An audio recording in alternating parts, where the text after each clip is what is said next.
So with that being stated, let's go ahead and get started on the program. I want to say good morning to everyone. My name is Jerry Shockey. I oversee all the youth and educational programs here at the Pro Football Hall of Fame, and we are extremely excited to have one of the greats here joining us for the Heart of the Hall of Famer series, featuring Pro Football Hall of Famer Mr. Charlie Joyner. And you know, there's a lot of some new groups here, and obviously new schools, and definitely new students here for all the schools. The real idea and premise behind this program is to convey what it takes to get in the Hall of Fame beyond the athletic ability. We know our Hall of Famers are awesome examples of skill and athleticism and talent and those sorts of things. But you know what? There's a lot of people across the country that have skill and athleticism and talent. It takes a lot more than that. It takes the 6 pillars that you guys are studying. The trustworthiness, the respect, the responsibility, the fairness, the caring, the citizenship, and a whole host of other attributes that these heroes of the game exemplify. So that's what you guys have the opportunity to do here today, is to interact with one of the greats about how they achieved excellence, the pinnacle of success, and that's being enshrined into the Pro Football Hall of Fame. So when I was a kid, we didn't have this technology, being able to bring a Hall of Famer right into your classroom. So this is an awesome opportunity for you guys to be able to talk with someone and ask them what obstacles they faced and how they overcome adversity, and what things on the field taught them about life, and all those sorts of questions. So we're going to get to those here in just a minute. But what I would like to do is, first of all, we need to recognize the number of folks that help make this program possible. And first and foremost, we need to thank our education partners, Extreme Networks, for making this connection possible. Our programs being powered by Extreme Networks. We also have to thank our good friends at San Diego Community College District, Cesar Gamapis, and the other guys and ladies there that always open their doors to us for our Hall of Famers there in the San Diego area. So thank you, Cesar. I know you're not in there right now, but thank you very much for making this connection possible. And also thanks, I know, Jerry, you're there from Extreme Networks, Jerry, and Eric Rowe as well, for making this connection possible as well. We need to thank the teachers, because obviously the teachers, if you don't make the arrangements, you don't prepare your students, you don't do all those things. We know how busy you are as educators in the classroom, so taking time out of your day. Kids in that library down there in the bottom corner. Is that somebody? I think maybe, was that Eric? Was that you guys or Jerry? I just want to make sure. Go ahead. Sorry. Oh, okay. Sorry. So we got to thank the teachers for that. And then last but definitely not least, we have to thank the students, because you're the real stars of the show here today. You're the ones going to be driving the bulk of the program with your questions that you have. So we're really excited to get the questions here. But what we'd like to do right now is give every school an opportunity. I'm gonna call upon you. So have your finger on the mute button, or on the mouse on the mute button. When I call upon your school, I want you to give a little shout out for your school. So number one, Mr. Joyner can see and hear you guys. But then secondly, so that all the other schools can see and hear you. All right. So let's go to Washington Elementary in Hanford, California.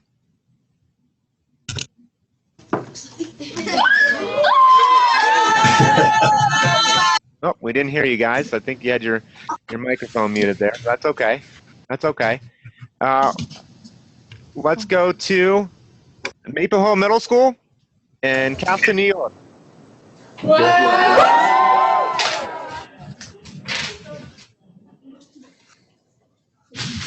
All right, thank you very much. Let's go to Piedmont Elementary School, Piedmont, Alabama. Go.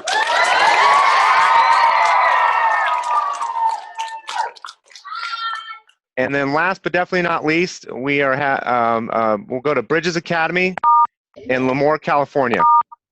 Say good morning. Good morning. Morning. Oh, let's hear it a little bit louder there, Bridges. Good morning. All right, thank you very much. So we appreciate it. And I apologize. I was getting a little technical, some technical difficulties on my end. It wasn't coming through to the rest of you guys. But so again, thank you all of you for tuning in here today. What I'd like to again remind you is just keep your microphones muted till we call upon you, as you have been throughout the beginning of this program. So let me get to the introduction of our featured speaker, Pro Football Hall of Famer Mr. Charlie Joyner. Now, Mr. Joyner played pro football for 18 years, longer than any other wide receiver in history at the time of his retirement. So think about 60 years of NFL football before that. No wide receiver played as long as Mr. Joyner did. When he retired at the age of 39 after the 1986 season with the San Diego Chargers, he ranked not as a second, not as a third, not as a fourth, as the leading all-time receiver for catches. He had 750 career catches. So this is who you're talking here to today. So he was blessed with exceptional speed, tantalizing moves. Joyner averaged 16.2 yards per catch and accounted for 12,146 yards and 65 touchdowns on his receptions. He ranked 6th in career reception yardage at that time. The Houston Oilers targeted Joyner for defensive backfield when they picked the 5'11", 180-pounder from Grambling in the 4th round of the 1969 AFL-NFL draft. Joyner played briefly on defense in the kickoff return team, but soon established as a premier pass catcher. In his 4th season in 1972, Houston sent him to the Cincinnati Bengals in a 4-player swap. 4 years later, in 1976, he was traded to San Diego. With the Chargers, Mr. Joyner blossomed into the superstardom. He and quarterback Dan Fouts, another Hall of Famer, formed a lethal pass catch team that accounted for the preponderance of 586 receptions as a Charger. During his 11 years in San Diego, Joyner caught 50 or more passes 7 times and had 70 or more receptions for 3 seasons. You guys have to remember, you look at today's receivers, you see 100 catches is all the time, in the NFL now. Mr. Joyner was playing in a day and age that the forward pass wasn't nearly the emphasis that it is today. So what he was doing was very remarkable, and what the Chargers were doing at that time were very remarkable. Injuries cut into his playing time at the beginning, but in a 193-game span over his final 13 seasons, Joyner missed only 1 game. He was an all-NFL pick in 1980 and a Pro Bowl choice 3 times. In the 1980 AFC title game, he led the Chargers with 6 receptions for 130 yards and 2 touchdowns.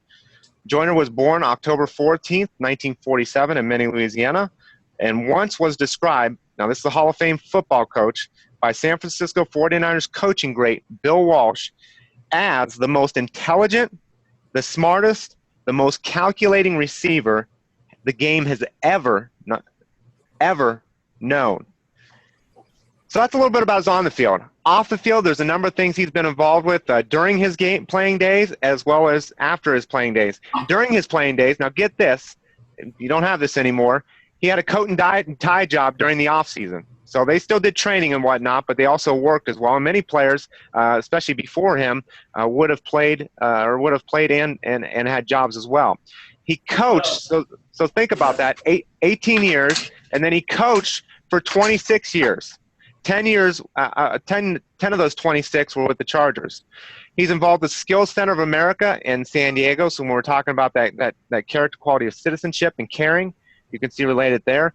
And as well as here, 24 years continually now, the Charlie Joyner Golf Tournament has been held to raise scholarship money for students.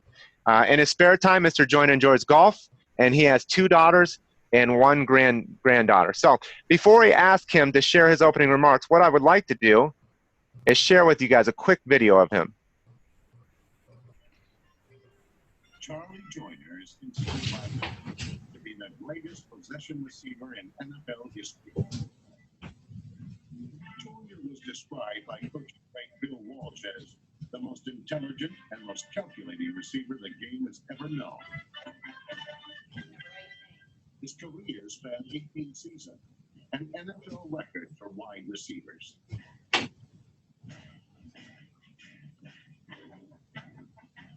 At the time of his retirement, Joyner's 750 catches made him the NFL's all-time reception leader.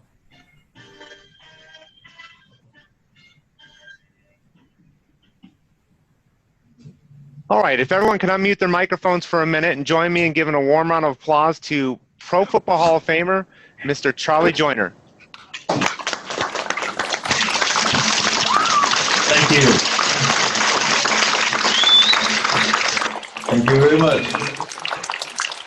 And if we can have everyone, if you can mute your mics again, thank you. And Mr. Joyner, the microphone's yours for your opening remarks.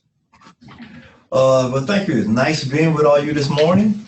I know I'm going to enjoy this program. It's the first time I've ever been here, but I understand that we're going to talk about character in this program for this day.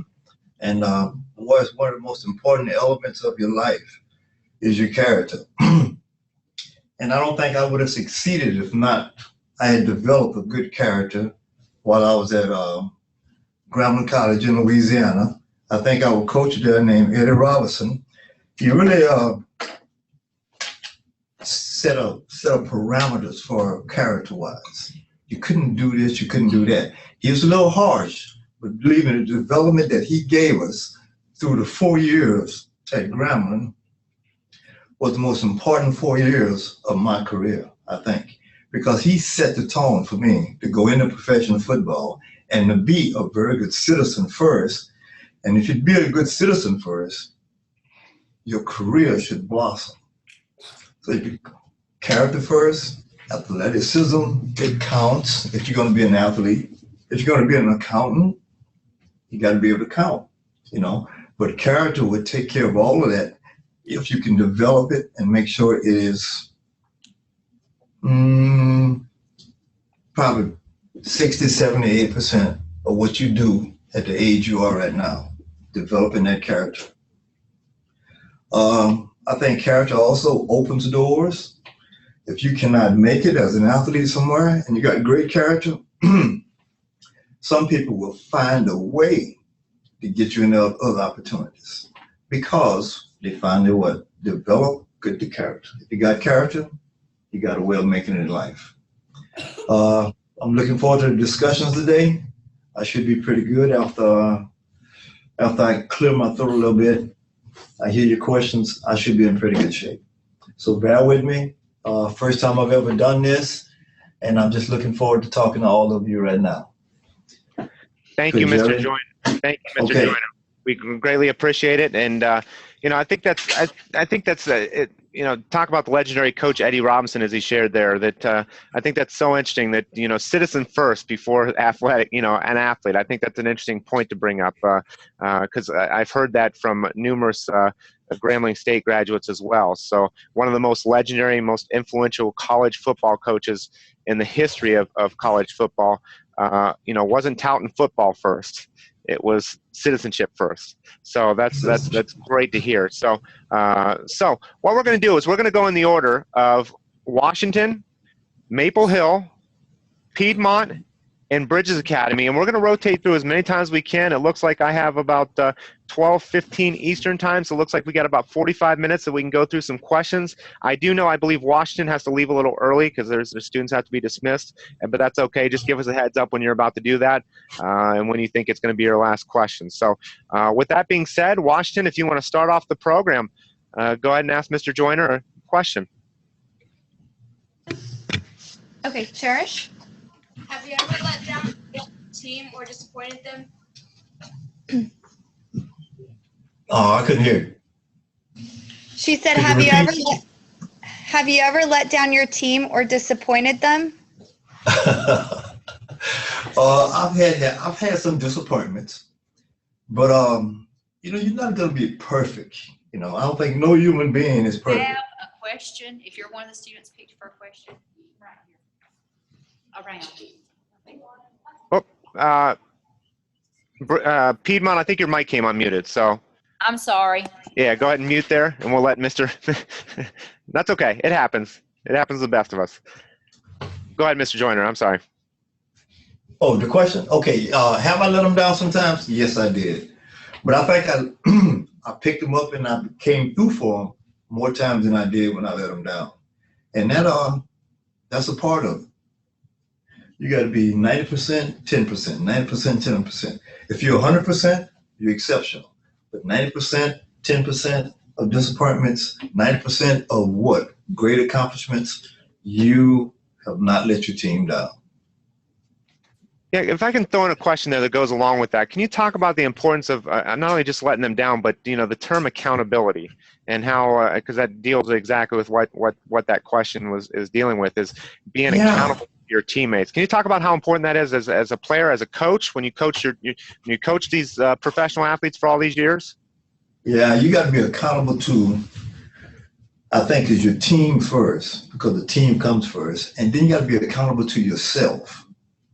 And then then comes family and all that. But if you are accountable and everyone knows you're accountable, you have a great chance of succeeding, because now you believe in yourself. When you believe in yourself, you know you can get the job done. You can do extreme things.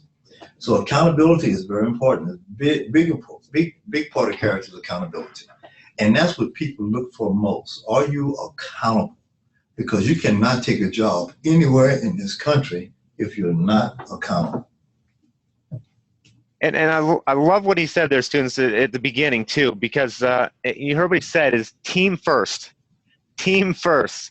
And I think so many times, it's kind of a human nature. We want to tout, it's us first, it's us first, us first, team first. And if we take that philosophy that football teaches about, it's not about us, it's not about me, it's not about Jerry, it's not about Mr. Joyner, it's about putting the team together and making a winning team, making a winning team. And if we can take that same philosophy and apply it to everyday life, whether it's in our workforces, whether it's in our families, because our families are teams.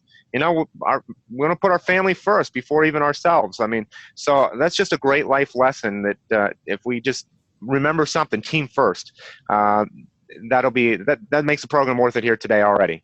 So thank you very much, Washington, again, for the great question. Let's go to Maple Hill Middle School in Castleton, New York. Rated. Was there ever a time when someone told you weren't good enough and would never make it in the NFL? And if they did, how did you deal with it? I have been told that. I was told I was too small to play at Grambling College, but I went out there my freshman year, and I kind of proved to them with my athletic ability that I was good enough to play there. I was very small. I don't think in fact, about 10 pounds heavier then than I am now. But when I got to Grambling, I was one of the smallest receivers there. But I think over the years, especially that first year, I proved to Coach Robinson and to the rest of the coaches there that I could do it. I could do the job just as good as anyone else can, who would probably be maybe a little bigger than I am. Most of them were. But never let nobody tell you can't do it. Remember, that comes from your heart and your willpower and how bad you want it. If you want it bad enough, you can do it, because you will push yourself to the extreme limits of physical ability to get it done and to show other people you can do it. Thank you very much. So let's go from Maple Hill to Piedmont. Oh, and I think Washington, I think you tuned in again with another room. I can hear your button clicking. So if you get that set and going, we're we're good. So go ahead, Piedmont. What and who influenced you to play football? What and who influenced you to play football? Oh, what forced me to play football? Influenced me to play football. Oh, okay. That's a great story. Let me tell you, I grew up in Louisiana, and I was, my father had a very menial job. He made about $20 a week, and we lived off that. There was no way that he could afford to send me to college. And I think I got to my junior year, and the high school coach saw me on the playground playing football. He said, why don't you come to the high school, try out for the team, and see if you can make it. So I go to the high school, try out for the team. And my junior and senior years, I played football, and I was lucky enough to get a college scholarship. I would never have gone to college if I wouldn't have went and played high school football. And that's the way I got to college. That's the way I got to college. And if it wasn't for that high school coach who saw me on the playground planned, I never would have achieved that because my father definitely couldn't afford to send me to college. Thank you very much, Mr. Joyner, for sharing that. Let's go from Piedmont, Alabama to Lemoore, California. Bridges? Okay, go ahead, Matt. At some point in your career, did you set a goal to play longer than any other wide receiver in pro football history? Oh, no, I didn't. I just kept going. I should have retired 10 years before, really, but I got lucky. I got on a good team with a good quarterback. And oddly enough, the last 13 years of my career, I stayed injury-free. I missed only one game, and that wasn't because of the injury. It's because of a coach decided that he wanted to rest me that game. And believe me, I did not set out to break a record for longevity. It just happened to come along, I just kept rolling. I wouldn't get injured, and they kept letting me play, so I kept playing. And as a result of that, I think that's why I got the records and the things I did, because I had a chance to play just a little longer than other people had a chance to play. But that was not my goal to play that long. Believe me, it was not my goal. My goal was 10 years to get vested, have a nice little retirement, and to live the rest of my life in comfort. But I found out I played 8 years longer than I intended to. But it led to other things, though. It led to other things. Very good question. I like that one. Thank you very much, Bridges. We're going to go back to the top. Let's go back to Washington.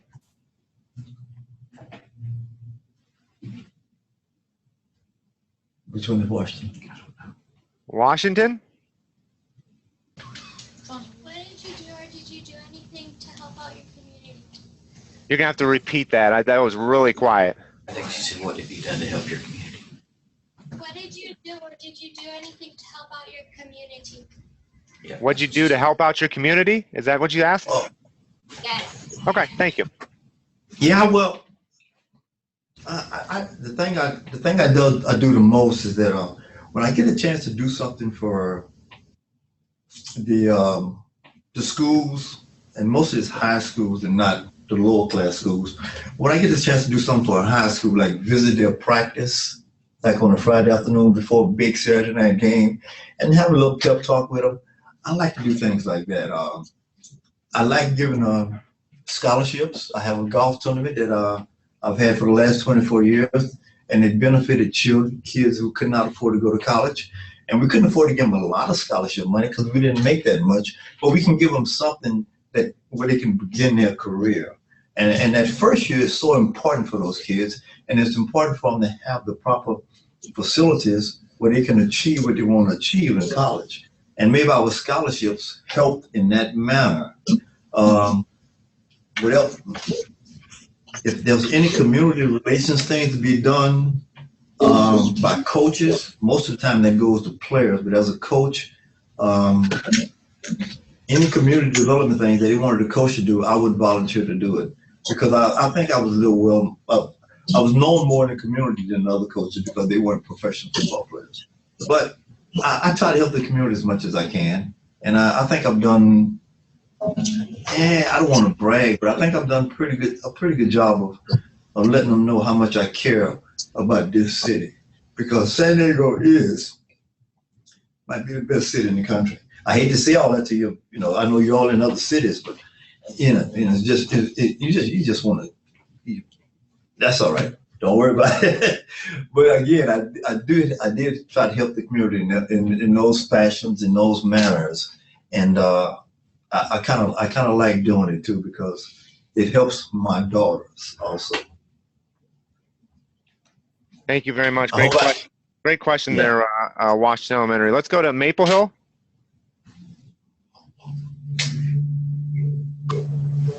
Did organized sports make you a better man? Did football teach you respect, responsibility, kindness, and perseverance? Please tell us how. I think professional athletics teaches all of those things. In fact, I think athletics, period, teaches all of those things, whether it's high school or whether it's collegiate or whether it's professional. When you get into a sport and you're competing for a job, it teaches you responsibility. It teaches you trustworthiness. And if you're really enthused about that job, excuse me, and you really want it, you would do everything possible to try to compete to get it. And when competition brings about character, when you get in a competitive nature, a tough competition will bring your character out. And hopefully that character is a good character. And if it's a good character, believe me, all you gotta do is continue to develop and continue to raise yourself above the next person. Because when you get out of high school, you gotta compete against other kids in colleges. And and the competition in athletics helps you to develop that competitive nature. And if I can add in here real quick, Mr. Joyner, is that when we talk about competition, or just in general, not even competition, but those that surround you, one of the themes that it seems to come up in many of these broadcasts is that our Hall of Famers, one of the reasons why they're so successful is, and it deals with competition as well, is because they surrounded themselves with people that are going to help them achieve success. If we think of peer pressure as a negative thing, it can also be a very positive thing as well. Who are some of the people that you surrounded yourselves with that helped you on your goal to being a Pro Football Hall of Famer and one of the greatest wide receivers ever? I don't know. I hung out with the quarterbacks. When I became a receiver, I hung out with the quarterbacks because they know, they know what they want. And sometimes when you get close to them and you get in a special environment, they will reveal to you what they like in this situation, what they like in that situation. And if you're attentive and you're studying, you know exactly what he wants in that situation. I knew exactly what Dan Fouts wanted on 3rd and 14. I knew exactly what he wanted on 1st and 10. And I know what he liked. And I always try to build myself up to those things. And I would practice them during the week. And during the week, and you get good at them. And when you get competitive, competition, they say competition brings out character. But I think competition builds character. Because if you be with the right person, in the right situation, and if you're in a great organization, and you apply yourself, your character will develop, where you will be head levels ahead of everyone who's competing with you.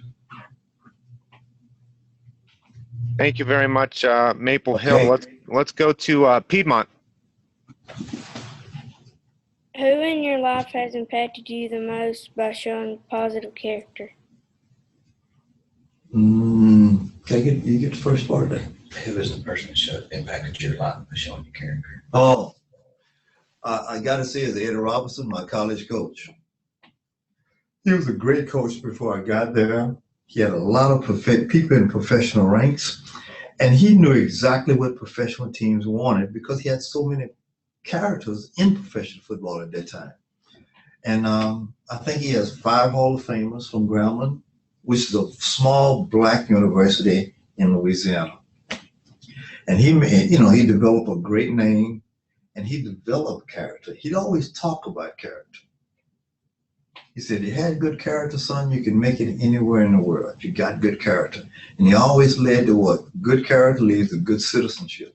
Good citizenship leads to what? Good results in everything you do. And he influenced me most. He's the one who told me the NFL is looking for character people. He's the one that influenced me most by that. And he would teach that to every class he had. For 4 years, I've heard those comments. And I know the next 4 years, the guys behind me heard those comments. And the 4 years before me, those same guys heard those very same comments. He kind of viewed your character as you at Grambling because he knew that that's what professional people were looking for in college students. You didn't have to be a football player. You could have been an accountant. You could be a doctor. But you have to have that great character to be successful at any of those endeavors.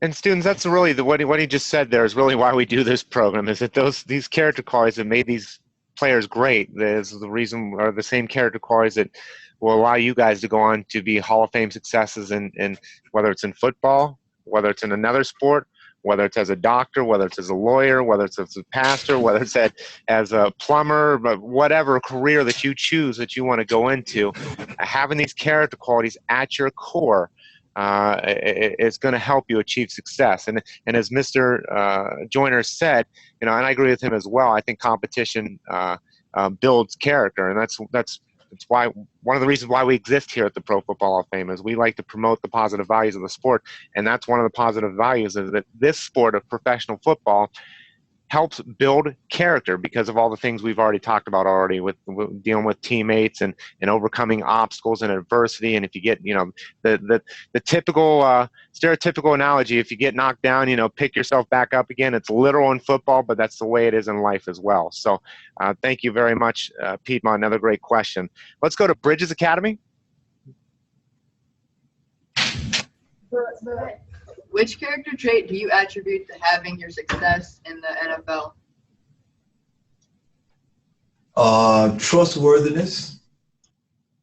I think I developed a rapport with the organization, with the quarterback, with my teammates, and even with the league, that if certain situations arise, people could trust that Charlie Joyner would do his job. And I tried to build on that for 18 years. Even my 18th year, I was still developing that people could be trustworthy. Even though my athletic skills were dwindling at that time, I still wanted people to know that I wanted them to trust me to do the job. Okay, even though somebody younger behind me could do the job. I think that's what you have to develop. You got to be trustworthy. And if you're trustworthy, everyone will respect you. And believe me, trustworthiness is, I think, is by far the most important character trait there is. If people trust you, you can't go wrong. You cannot go wrong if people trust you. Because what? You're not going to let yourself down. That's what's going to happen. You're not going to let yourself down. And you will not listen to other people. You have your own agenda. I trust what I'm doing. My agenda says I can do this, do this, do this, and I can climb, and get better, and get better, and get better. And if you don't trust yourself, boom, nobody else trusts you, you never get a chance. But if you trust yourself, you'll make other people trust you. And your work ethic from trustworthiness would be what? Very good. The way you live would be very good. Your citizenship will build. If you're trustworthy, your citizenship builds. And what? The more it builds, the more character you develop. And I just don't think that you'll be able to live that wholesome life you want to live if you can't get people to trust you. And you don't build that citizenship status that's very, very good. That says you're a very good citizen. And that's what Eddie Robinson taught us at Grambling. And he always said, if you become a good citizen, you can make it no matter what endeavor you want. Thank you very much, Bridges. Let's go back to Hanford, California, Washington. I saw that. Have you ever treated any disrespect on the field? Treated disrespect on the field. No, I never did. No, but I gave everybody I gave everybody the same respect on the field I gave myself. I just don't think you can treat people, especially people on your level, treat them with disrespect. You got to respect them for being there, because if they weren't any good, they wouldn't be there anyway. If a professional player was not any good, he wouldn't be playing professional football. So you got to respect everyone you play against.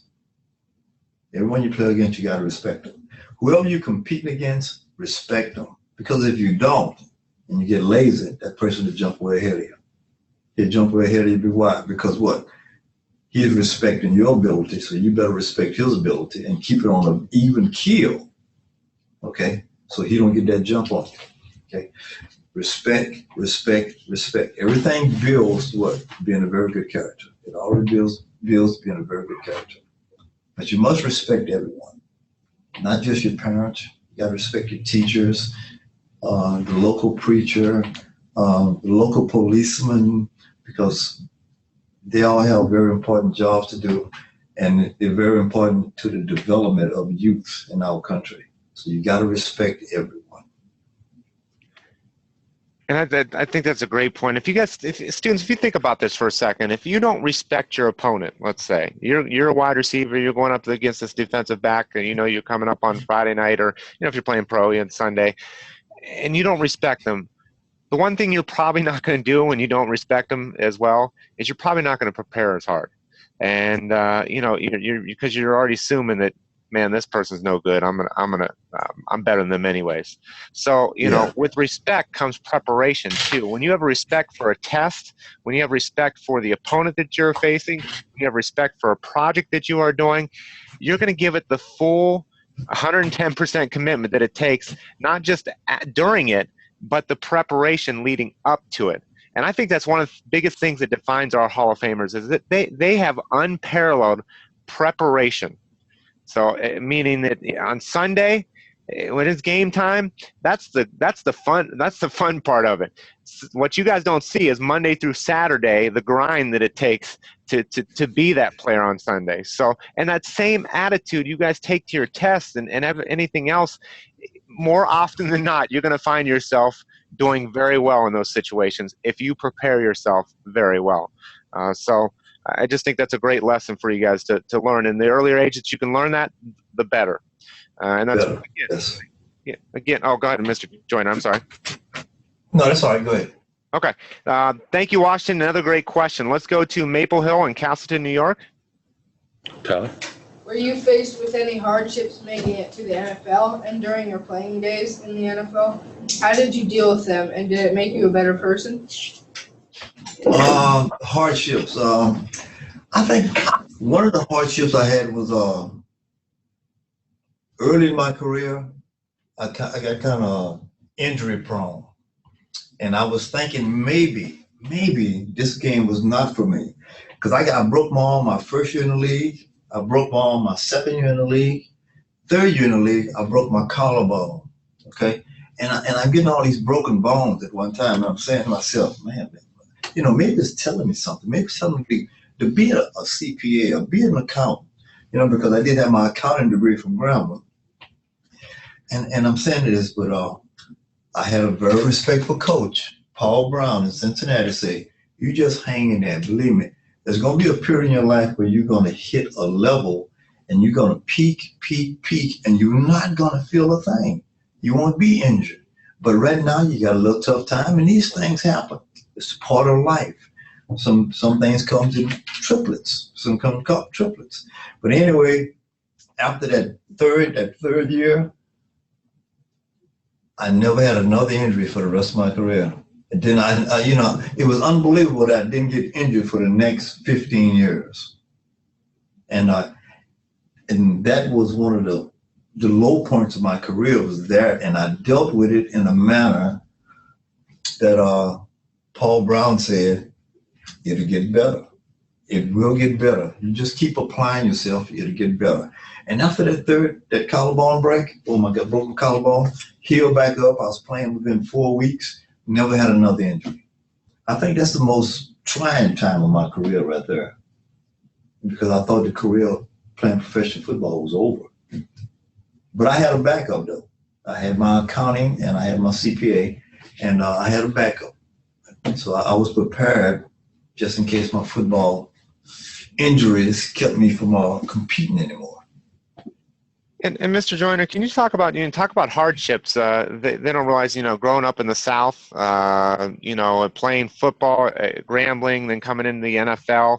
Can you talk about maybe some hardships that you faced with regards to race relations, whether it's in football or whether it's in other areas of your life? You said race relations? Yes. Man, okay, maybe in the South, growing up in Lake Charles, Louisiana, that was a division, one side of the city was black, one side of the city was white, and the blacks didn't go to that section, the whites didn't go to that section. That was back in the 50s and the 60s, and that's just the way things were then. I did not worry about that. I just lived my life the way my parents were directing me to live my life. I never got into a race relation, in anything I did. I just don't remember it. If I did have one. But anyway, when I got to Grambling, though, it's still the same at Louisiana Tech, the white school, Grambling, the black school, about 5 miles apart. But back then, they didn't know that these two schools, athletics, we had James Harris and Terry Bradshaw, who played for the Steelers with the Louisiana Tech. Well, these two quarterbacks would get together, and they'll form a meeting somewhere, which is a middle ground, and we go practice against their players, and they'll practice against our players. Harris will go against Bradshaw, Bradshaw will go against Harris. And we used to sneak and do that. We couldn't do it in open. You better not do it in open. But we used to sneak and do it. And I'm telling you, you don't know how beneficial that was, competing against the white players, competing, and how you become friends, and you compete against each other in the pros, because sooner or later you got to develop those relationships in the pros, because it's definitely integrated there. But back in the South in those days, we were still separate, but I never had a problem with race relations, and I always enjoyed those competitive situations that I had against the guys from Louisiana Tech. It was Roger Worley, he was a great player. Oh, we had fun doing that. We had to sneak and do it, but we had fun doing it. Thank you very much. Let's go. I think that was Maple Hill that just did one. Let's go to Piedmont. Which pillar of character helped you succeed the most in your football career? If I go down the list, okay, I would say is trustworthiness. I think I developed a relationship with the coaches, and I developed a relationship with anyone who I was working for, that they could trust me to do the right thing. And by doing the right thing and doing the right thing all the time, they become, then they trust you, to a point where you're going to be out there for them in that certain situation. And I think the trustworthiness part is probably, of the character builders there. I think that the trustworthy part is by far probably 50% of what you need to do when you encounter, the rest of your life. You got to be trustworthy. If people can't trust you, you have no chance. You have no chance of doing anything and being successful at it if people don't trust you. Thank you very much, Piedmont. Let's go to Lemoore, California. What advice would you give a young student about how to rebuild or develop their character? Have to repeat it. Repeat it. What advice would you give a young student about how to rebuild or develop their character? If I were you and I wanted to rebuild and develop my character, you got to find yourself a hero. You know what I mean? There's got to be someone in your town. It could be your father. It could be your mother. But find that hero in your life. And believe me, everyone has heroes. Even it could be a television character, it could be a movie character, it could be and just follow the life of that character. That movie character, or your mother, your father, that good person with that good citizenship. And people with good citizenship because they're always smiling, they're well respected, they're not doing bad things, and they respect what other people are doing, and they respect other people. So if you find that hero, follow the guidelines of what that hero is doing. Believe me, you develop the character development there, because each and every one of you has a hero. It could be Spider-Man, it could be Captain America, it could be Johnny Depp, it could be a lot of people, but they're doing good in their presentations to the country. They're doing good. Believe it, I'm a Johnny Depp fan. I go to any movie he makes because, he's my hero. He's my hero. At my age, I have a hero who's much younger than me, but that's not unusual. That's not unusual. And I think what's unique about someone like a Johnny Depp, I read an article the one time on him, is how well he prepares for his acting jobs, where he'll go into the role. Yeah. He'll go into the role of the person where even when he's talking to his family and friends, he'll stay in that role the whole time up to the movie and through the movie, as they're producing it. So just to stay, that's the type of focus he has on his craft, and that is very admirable quality, obviously, for anything. And I do know Washington has to go here, so we'll go to one more question from Washington. If you guys still have to peel out of here, we'll get that one last question in from you guys.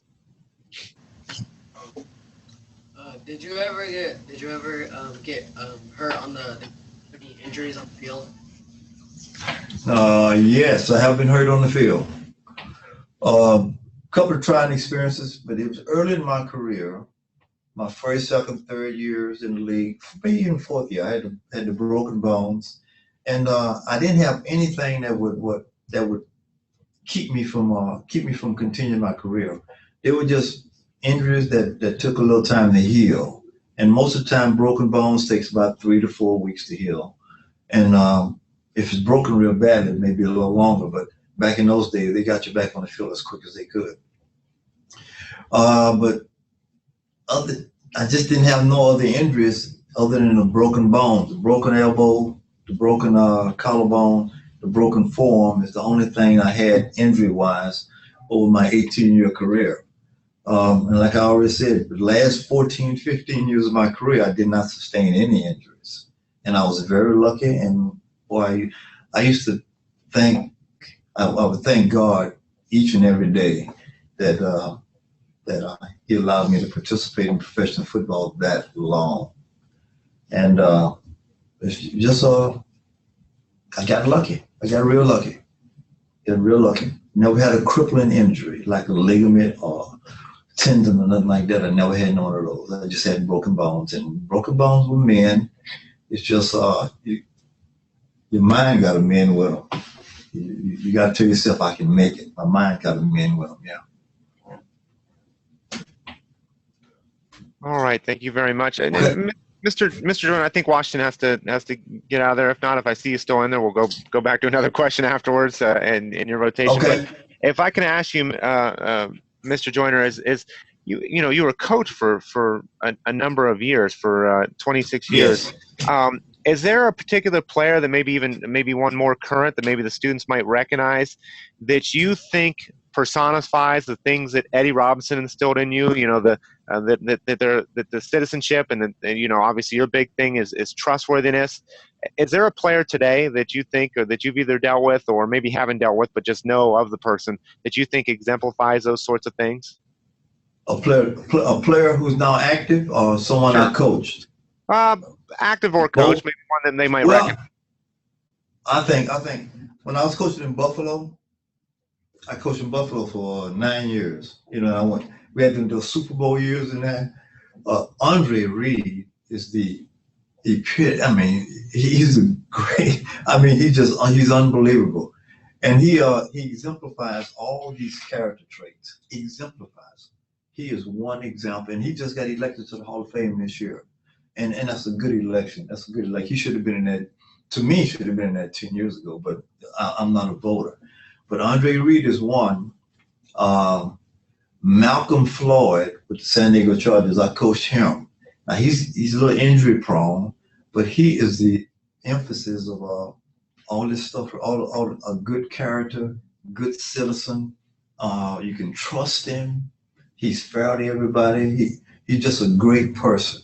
So Malcolm Floyd, Andre Reed in the Hall of Fame. Malcolm Floyd, he may not make the Hall of Fame because of the injury status he had over the years, but he is the epitome of why a guy can get hurt that much and stay in the league is because they know they can depend on Malcolm when he's not injured. And when you're trustworthy like that, your career expands. You know, when you're not trustworthy, your career shortens. Thank you very much. Let's go to Maple Hill Middle School. Do you feel it is important to participate in community service projects and charities? Are you associated with any charities? I think that's very important because, you know, the more you can expand your mind by doing a lot of different things, the better off for you. And by helping charities, it gives you a different emphasis on exactly what I need to do to help this charity, whether it's for if it's a cancer foundation, or is it a heart foundation, or it could be any foundation you want to help. It could be the homeless people on the street. If you can help those people, it builds your character. It builds your resume. It builds your reputation as being a very good person. And it also builds what? Builds an awareness to you that I'm gonna do the best I can not to get in these situations. And when that happens, then your character starts to build. It starts to build. Your citizenship starts to build. Your awareness of what you want to do starts to build. You know, everybody cannot be a professional athlete. That's only a minute part of this country, especially the job in this country. Even though they're pretty lucrative, it's still a small part. There's so many other things to do. And the way you do it is by what? By helping on the good side of almost everything you do. So helping charities, no matter what charity you pick, if you're helping the community and you work with them for a couple of months, or you help build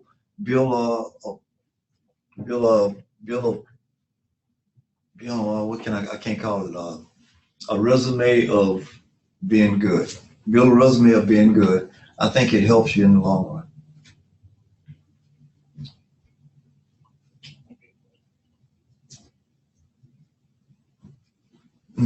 Jerry, we can't hear you.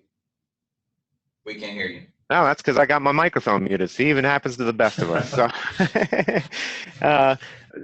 great questions, first of all. That's what I was saying from all the schools is thank you very much for such great questions. Yes. We still have about 8 minutes left, so we might be able to get through a few more here. Let's go to, let's see, that was Maple Hill. Let's go to Piedmont.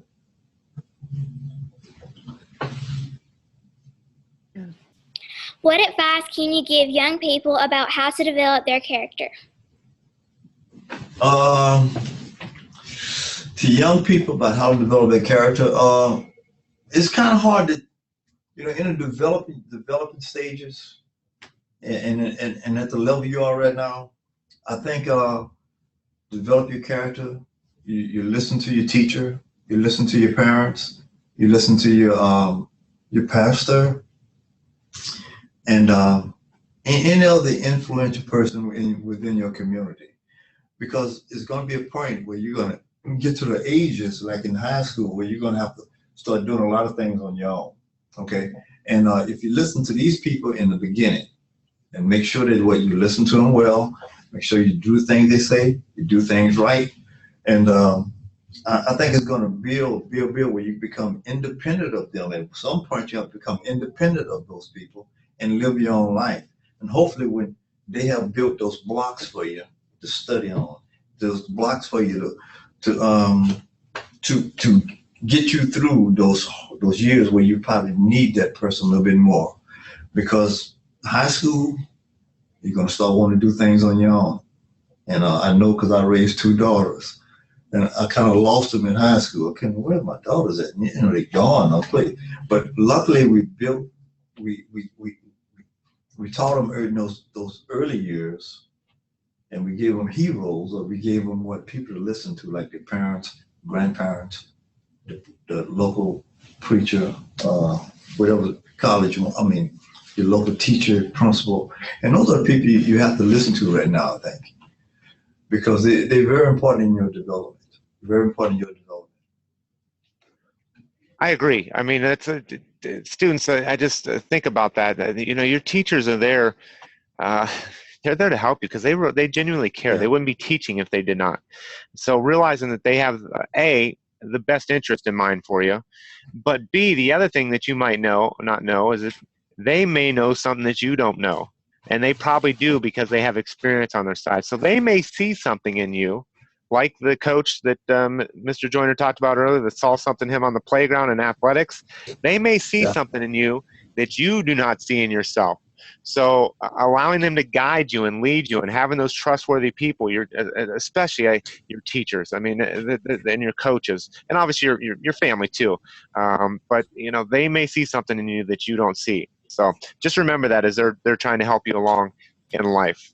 Let's go to Bridges Academy. Okay, Max, go ahead. Have you made a negative or poor choice that may have damaged your character? How did you overcome this choice and rebuild yourself for character?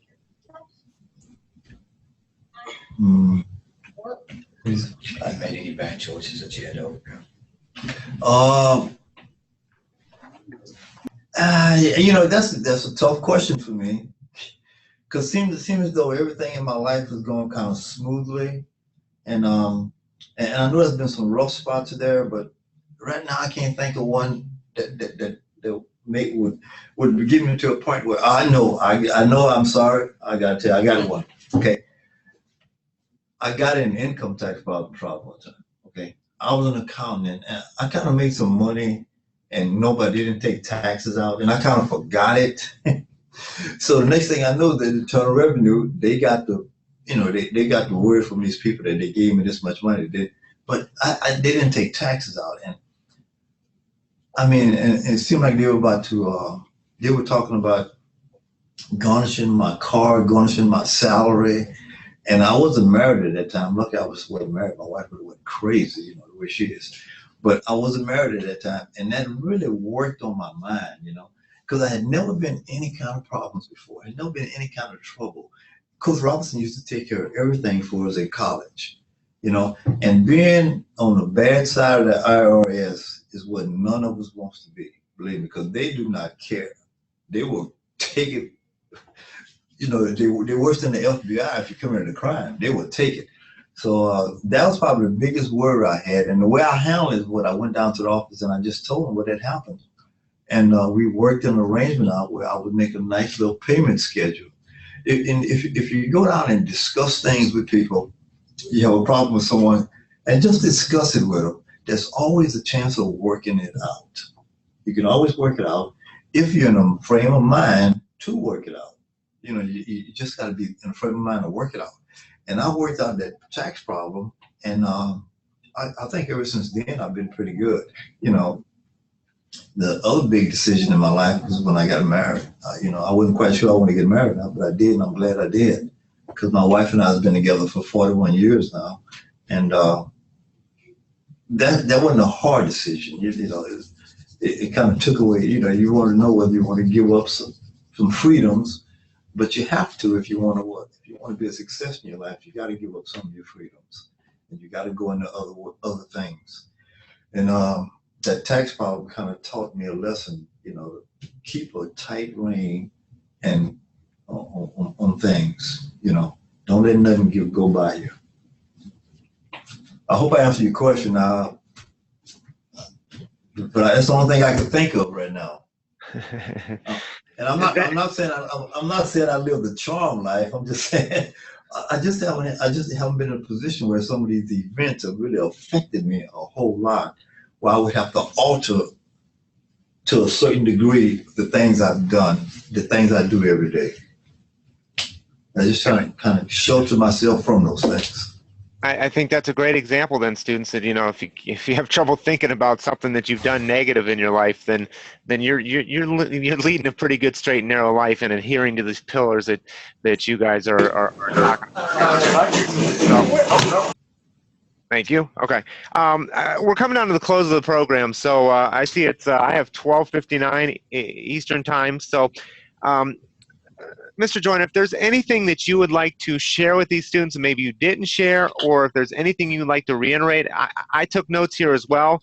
Obviously trustworthiness is one of the big things that you're on, and avoid getting in trouble with the IRS, I think, is number 2. But I think, Maple Hill, your mic. Okay, cool. All right. All right, we went ahead and muted them there. So is there anything you'd like to share with us to close the program? Just from the character traits, I think if you just follow the first one, which is trustworthiness, I think that'll bring on the rest of them: the respect, responsibility, the fairness, the caring, and the citizenship. But first of all is the trustworthiness. If you can get in a position where people trust you, it opens up a window of enormous opportunities for students. Just be trustworthy. Just watch how many college scholarships someone is going to have. What opportunities they will develop, job opportunities, health opportunities. Those trustworthiness is just the cornerstone of character, I think. It's just my opinion now, okay? But I just think that we should learn, in our schools, take these 6 pillars of character and develop them to a point where everyone can be taught these pillars in early stages. Not in high school. You need it before high school. Elementary school, teach them. I think it's the best way to, and I think these programs are great because the more you talk about them, the more interested kids will become in them. Yeah. Okay, thank you very much, Mr. Joyner. If students, if you can unmute your microphones for a second and join me in giving a warm round of applause to Pro Football Hall of Famer, Mr. Charlie Joyner. Thank you.